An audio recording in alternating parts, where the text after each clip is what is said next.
Here we're being asked what is one of the solutions to this equation here. And we know it's a quadratic because it's got an x squared term that makes it a quadratic. And what kind of quadratic is it? Well, it's in the format of ax squared plus bx plus c, but there are only numbers in the b spot and in the c spot. So it's a BC quadratic. And so we need BC factoring.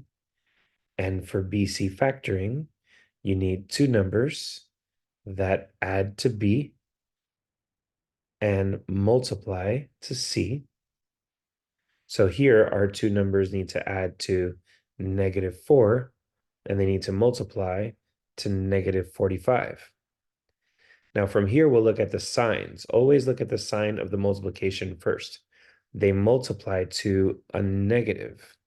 So what kind of numbers multiply to a negative?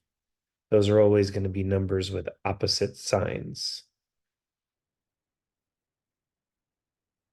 And of the opposite signs, we know that because they add to a negative, because the B term is negative, that means that of the two terms, the bigger number will be the negative one.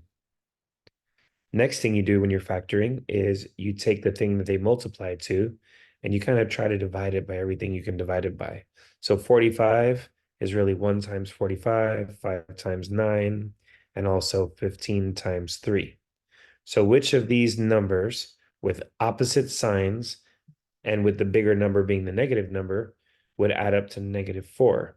And that would be these two if you had +5 and -9.